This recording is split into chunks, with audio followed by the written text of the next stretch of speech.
শুভেচ্ছা, শুভ সকাল। সকাল তো সুন্দরই হয়। সুন্দর সকালের সামনে যখন সুন্দর দৃশ্য ধরা দেয়, তখন সুন্দর সকালটাও আরও বেশি অসাধারণ সুন্দর হয়ে যায়। যে রাস্তা ধরে হাঁটছি, এই রাস্তাগুলো স্বল্প সময়ের জন্য তৈরি করা হয়, কিন্তু এই রাস্তাগুলোই অসাধারণ সৌন্দর্য বাড়িয়ে দেয় এই মাঠের দিকে। যদিও মাঠে নেমে যাচ্ছি, কিন্তু আমি ইতিমধ্যেই নদীর মধ্যে নেমে গেছি। নদীতে পানি না থাকায় এখন চর জেগেছে, সেই চরে মানুষজন ফসলের চাষ করছেন। পাখির ডাকাডাকিও আছে, আশেপাশে হরেক রকমের ফসল। তো সেই ফসলগুলোর একটু দেখাই। এদিকে গম, এদিকে ঘাস, সামনে লাউ। বসন্তকাল, একদম বসন্তকালের শুরুতেই আমি আজকে এসেছি এখানে একটু ঘুরতে। বসন্তকালের শুরুতে সূর্য কিন্তু উঠছে, এখনও সূর্য পুরোপুরি উঠেনি। হয়তো আমার এই কথার ভেতর দিয়েই সূর্য পুরোটাই উঠে যাবে। আপনারা দেখতে পাচ্ছেন সূর্য উকি দিয়েছে এবং তার পুরোটাই বের হয়েছে। সামনে একটু মেঘে ঢাকা পড়েছে সূর্যটা।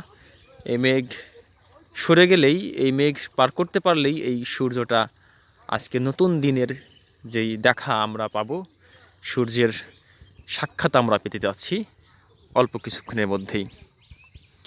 বসন্তকালেই তো, বসন্তের বাতাস এখনও শুরু হয়নি, কিন্তু বসন্তের স্নিগ্ধ ছোঁয়া, নরম কুয়াশার ছোঁয়া, সেই কুয়াশার ছোঁয়া কিন্তু লেগে আছে, লেপ্টে গেছে পুরো গমের শীষ জুড়ে। এই লেপ্টে যাওয়া শীষ আর বসন্তের বাতাস যখন বইবে, তখন সবার মন মেজাজই স্বাভাবিকভাবেই ফুরফুরা থাকে। পাখিরাও এই সময়ে তাদের ঘর বাঁধার প্রস্তুতি গ্রহণ করে। এই সময় পাখিদেরও মেজাজ ফুরফুরে থাকে, মনের মধ্যে আবেগ, অনুভূতি এবং ভালোবাসা জন্মে।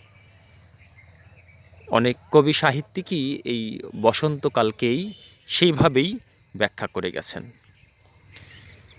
বৈশাখ মাসে পাখিরা গড়ে যে বাসর, পাখিদের প্রস্তুতি এখন খড়কুটো দিয়ে তাদের ঘর তৈরির। বিশেষ করে কাককে আপনি দেখবেন এখন কাক যে খড়কুটো দিয়ে তারা ঘর তৈরির কার্যক্রম ইতিমধ্যেই শুরু করে দিয়েছে।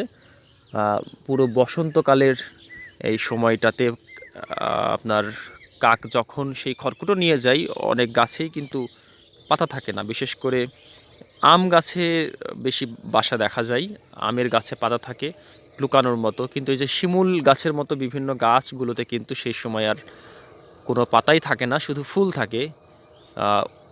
এরকম দেখবেন যে খড়কুটো, ধানের, গমের বিভিন্ন খড়, গাছের ছোটো ডালাপালা, এগুলো নিয়েই কাক বাসা তৈরি করে। তো শুধু কাক নিয়ে পড়ে থাকলেই তো আমাদের চলবে না। বৈশাখ মাসে পাখিরা বাসর গড়বে। এরপরেই তো বাংলা কৃষিতে বৈশাখ নতুন এক মাত্রা যোগ করে।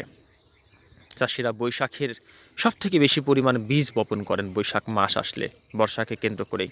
সূর্য উঠে গেছে আমাদের কথার ভেতর দিয়েই, আমরা এই সূর্যটাকেই সাথে করে নিয়ে যেতে চাই। যত দূর চোখ যায় দেখি আজকে কত দূর যাওয়া যায়। এই সূর্য তো আমাদের ছাড়বে না, সূর্যকে নিয়েই যেতে হবে। সৃষ্টির যে প্রান্তে যান না কেন, আপনি চ্যালেঞ্জ করেও সূর্যকে ফেলে কোথাও যেতে পারবেন না।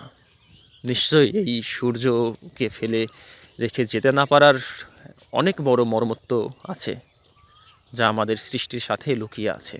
স্রষ্টার কৃতিত্ব এবং স্রষ্টার গুণগান আসলেই এটা বলেই শেষ করা যাবে না।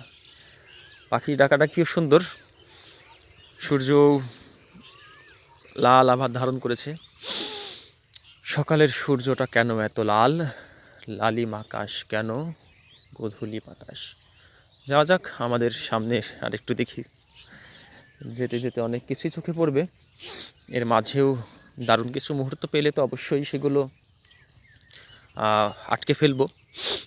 আটকে ফেলার চেষ্টাই করছি এতক্ষণ ধরে। সেই যখন সকালেই বের হয়েছি, খুব সকালে যখন আসছিলাম, তো ওই দুইটা গমের ভুঁইয়ের মাঝখান দিয়ে আসছিলাম, তখন পুরো মানে হাঁটুর নিচ থেকে পুরোটাই ভিজে গেছে। তো যখন ভিজছিল তখন ভাবছিলাম যে ভিজছি, কিন্তু এটা তো বেশিক্ষণ থাকবে না, কারণ এই কুয়াশার পানি শরীরে বেশিক্ষণ দাঁড়ায় না, কাপড়েও দাঁড়ায় না, খুব অল্প সময়ের মধ্যে শুকিয়ে যায়। মোটামুটি 20-25 মিনিট হয়ে গেছে, এখন পুরোটাই মনে হচ্ছে শুকিয়ে গেছে। এই হচ্ছে সকাল, আর এই হচ্ছে সকালের স্বাদ। টমেটো চরে এখন প্রচুর পরিমাণে টমেটো হচ্ছে, আর এই টমেটোর পাশেই চাষিরা কাজ করছেন। আজকে 5 মিনিট 40 সেকেন্ড হয়ে গেছে, আমরা আর বেশিক্ষণ যাব না, আমরা এখানেই ইতি টানছি।